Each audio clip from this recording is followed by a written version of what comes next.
আজকে প্রথম আলোর একটা মানে বড় প্রতিবেদন, এই আপনারা কারা। এটি একটি ব্যাংক দখলের গল্প। ইসলামী ব্যাংক এক পর্ব শুরু হয়েছে, কিভাবে দখল হলো।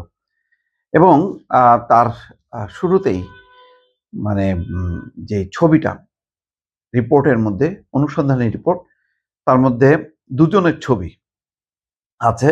একজন হচ্ছেন এস আলম গ্রুপের চেয়ারম্যান সাইফুল আলম, আরেকজন হচ্ছেন ডিজিএফআই এর সাবেক মহাপরিচালক মোহাম্মদ আকবর হোসেন, যিনি 2013 থেকে 2017 সাল পর্যন্ত দায়িত্ব পালন করেছেন।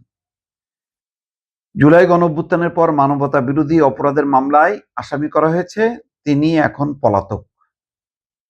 আর সাইফুল আলম সরকার পতনের পর, হাসিনা সরকারের পতনের পর, তিনি এবং তার পরিবারের সদস্যরা নাগরিকত্ব ত্যাগের আবেদন করেছে। সারা বাংলাদেশে নাগরিকই থাকবো না। কিন্তু এই পুরো রিপোর্টের একটা যে চিত্রটা মোটামুটি কারোর অজানা না, আর পুঙ্খানুপুঙ্খভাবে এটা তুলে ধরা হয়েছে। এটাই যা পার্থক্য, যে রেডিসন হোটেলে কিভাবে বোর্ড মিটিং করা হলো, বোর্ড মিটিং করে সব পরিচালককে স্বাক্ষর করতে হলো, তার আগে ডিজিএফ এর হেডকোয়ার্টারে নিয়ে যে ব্যাংকের চেয়ারম্যান এমডি তাদেরকে পদত্যাগ করানো হলো। অর্থাৎ পুরো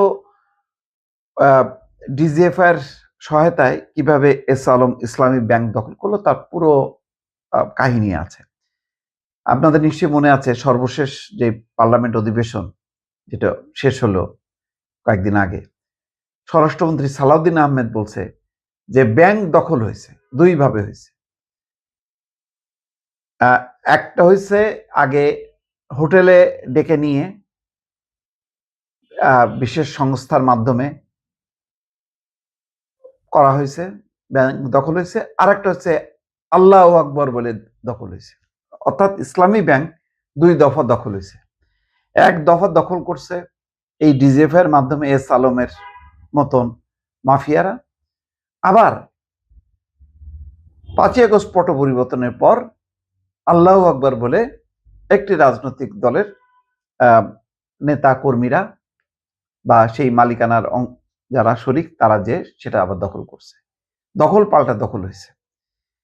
এর মধ্য দিয়েই বোঝা যাচ্ছে যে আমাদের অর্থনৈতিক খাত একটা লুটপাটের খাতে পরিণত হয়েছে। এই গল্পের মধ্য দিয়ে বোঝা যাবে যে কিভাবে শেখ হাসিনার সময় রাষ্ট্র স্বাভাবিকভাবে যে চলেনি, কিভাবে লুটপাট হয়েছে, কিভাবে শুধু ইসলামী ব্যাংকের গল্প, এইভাবে একে একে 7টা ব্যাংকের যে মালিক হলো এস আলম। এবং এটা কি শুধু এস আলম, তার সাথে কারা কারা জড়িত, এই পুরো বিষয়ে তদন্ত করা, তাদেরকে পাকড়াও করা। অধিকাংশ অবশ্য পালায় গেছে, কিন্তু এই ধরনের ঘটনা পুনরাবৃত্তি যাতে না হয় এবং এই ঘটনার বিরুদ্ধে কঠোর মানে মানে শাস্তি, বিচার, এই কার্যক্রমগুলি কিন্তু খুবই স্লো। বরং বলা হচ্ছে যে এখন এমন এক ব্যাংক আইন করা হয়েছে যাতে পুরনো মালিকরা আবার ফিরে আসতে পারে। আমি জানি না এটা কি এস আলমের মতন দুর্বৃত্তদেরকে ফিরে আসার সুযোগ দেওয়া হলো কিনা, সেটা একটু বোঝার দরকার।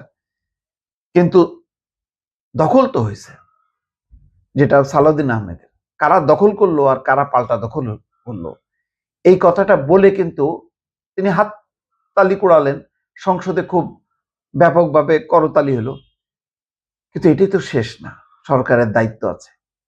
যারা দখল করছে আবার পাল্টা দখল হয়েছে, দুই দখলদারদের বিরুদ্ধে এটার কি ব্যবস্থা যদি না নেওয়া হয়, তাহলে বাংলাদেশে কোনো আর্থিক প্রতিষ্ঠান ডেভেলপ করবে? ডেভেলপ করলেও তারা এইভাবে লুটপাটের শিকার হবে? এটা একটা প্রশ্ন। দেখেন এখানে মানে মোটা দাগের কয়েকটা ঘটনা। 5ই জানুয়ারি 2014 বিএনপি এবং জামাত জামাতবিহীন একতরফা নির্বাচনের মাধ্যমে আওয়ামী লীগ ক্ষমতায় আসে। এরপর ইসলামী ব্যাংককে নিয়ন্ত্রণে নেওয়ার তৎপরতা শুরু হয় 2014 সাল থেকে। 5ই জানুয়ারি 2017 ডিজিএফআই এর শীর্ষ কর্মকর্তাদের নির্দেশে হোটেল রেডিসনে আয়োজিত ইসলামী ব্যাংকের পর্ষদ সভায় ব্যাংকটির নিয়ন্ত্রণ নেয় এস আলম গ্রুপ, 5ই জানুয়ারি 2017। আর 19শে জুলাই 2020 কি হলো? স্বরাষ্ট্র মন্ত্রণালয় জানায় যে সাইফুল আলম দেশের নাগরিকত্ব ত্যাগের আবেদন করেছেন, সরকার তা মঞ্জুর করেছে, পরে আদালত তা স্থগিত করেন। এটা হলো 2020 সালে।